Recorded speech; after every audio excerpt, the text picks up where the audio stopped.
ಚಿತ್ರದುರ್ಗದ ರೇಣುಕಾಸ್ವಾಮಿ ಕೊಲೆ ಪ್ರಕರಣಕ್ಕೆ ಸಂಬಂಧಪಟ್ಟಂತೆಯೇ ಹತ್ಯೆ ಕೇಸ್ ತನಿಖೆ ಬಹುತೇಕ ಮುಕ್ತಾಯ ಹಂತಕ್ಕೆ ಬಂದಿದೆ.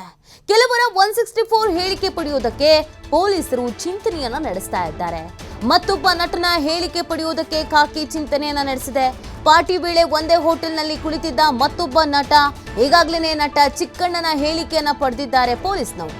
ಗರಡಿ ಚಿತ್ರದ ನಟ ಯಶಸ್ ಸೂರ್ಯನ ಹೇಳಿಕೆ ಪಡೆಯುವುದಕ್ಕೆ ಚಿಂತನೆಯನ್ನ ನಡೆಸಲಾಗಿದೆ. ಇನ್ನು 3 ತಿಂಗಳಲ್ಲಿ ಚಾರ್ಜ್ ಶೀಟ್ ಸಲ್ಲಿಕೆ ಮಾಡುವುದಕ್ಕೆ ಎಲ್ಲಾ ರೀತಿಯಾದಂತಹ ತಯಾರಿಯನ್ನ ಕೂಡ ಮಾಡಿಕೊಳ್ಳಲಾಗಿದೆ. ನಿರಂತರವಾದಂತಹ ತನಿಖೆಯನ್ನ ನಡೆಸಲಾಗಿದೆ. ಈಗಾಗಲೇ 17ಕ್ಕೂ ಹೆಚ್ಚು ಆರೋಪಿಗಳನ್ನ ವಶಕ್ಕೆ ಪಡೆದು ತನಿಖೆಯನ್ನ ನಡೆಸಿದ್ದಾರೆ.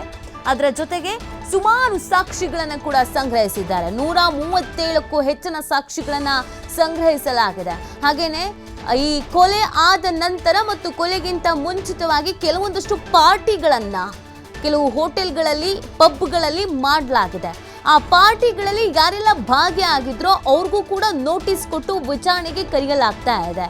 ಇನ್ನು ಸಿನಿಮಾ ನಾಯಕ ಅವರು ಕೂಡ ಈ ಒಂದು ಪಾರ್ಟಿಯಲ್ಲಿ ಭಾಗಿಯಾಗಿದ್ರು. ಚಿಕ್ಕಣ್ಣಂಗೆ ಆಲ್ರೆಡಿ ನೋಟಿಸ್ ಅನ್ನ ಕೊಡಲಾಗಿತ್ತು. ಅವರನ್ನ ಕರೆದು ವಿಚಾರಣೆಯನ್ನು ಕೂಡ ಮಾಡಲಾಗಿತ್ತು. ಇದೀಗ ಯಶಸ್ಗೂ ಕೂಡ ಅದೇ ರೀತಿಯಾಗಿ ವಿಚಾರಣೆಗೆ ಹಾಜರಾಗುವಂತೆ ನೋಟಿಸ್ ಕೊಡುವಂತ ಸಾಧ್ಯತೆ ಇದೆ ಅನ್ನೋದನ್ನು ಹೇಳಲಾಗ್ತಾ ಇದೆ. ಈ ಸಂದರ್ಭದಲ್ಲಿ ಯಶಸ್ ಸೂರ್ಯ ಏನ್ ಸ್ಟೇಟ್ಮೆಂಟ್ ಕೊಡ್ತಾರೆ ಅನ್ನೋದು ಕೂಡ ತುಂಬಾ ಇಂಪಾರ್ಟೆಂಟ್ ಆಗತ್ತೆ.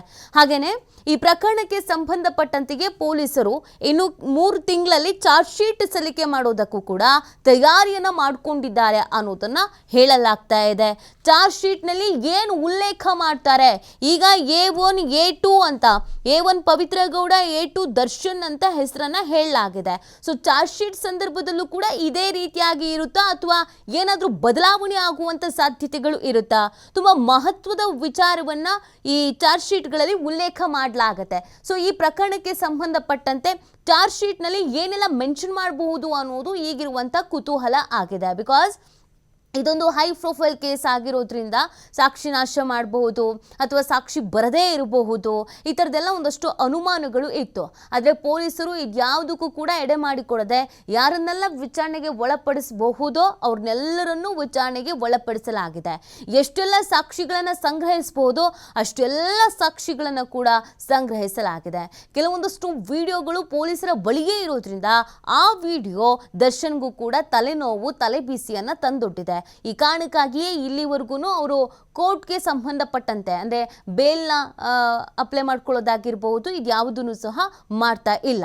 ದರ್ಶನ್ನೇ ಕೆಲವರ ಹತ್ರ 6 ತಿಂಗಳು ಸುಮ್ಮನೆ ಇದ್ಬಿಡಿ, 6 ತಿಂಗಳು ನಾನು ಬರೋವರೆಗೂ ಸುಮ್ಮನೆ ಇದ್ಬಿಡಿ ಅಂತ ಹೇಳಿರೋ ಮಾತುಗಳು ಕೂಡ ಇದೆ. ಅಂದರೆ ದರ್ಶನ್ನು ನಾನು 6 ತಿಂಗಳು ಇಲ್ಲೇ ಇರಬೇಕಾದಂಥ ಅನಿವಾರ್ಯತೆ ಇದೆ ಅನ್ನೋದನ್ನ ಅರ್ಥ ಮಾಡ್ಕೊಂಡಿದ್ದಾರಾ ಅನ್ನುವಂಥ ಒಂದು ಅನುಮಾನ ಕೂಡ ಕಾಡ್ತಾ ಇದೆ. ಇನ್ನು ಈ ಪ್ರಕರಣಕ್ಕೆ ಸಂಬಂಧಪಟ್ಟಂತೆ ಯಶಸ್ ಸೂರ್ಯನನ್ನ ಯಾವಾಗ ವಿಚಾರಣೆಗೆ ಒಳಪಡಿಸ್ತಾರೆ ಅನ್ನೋದನ್ನ ಕಾದು ನೋಡಬೇಕಿದೆ.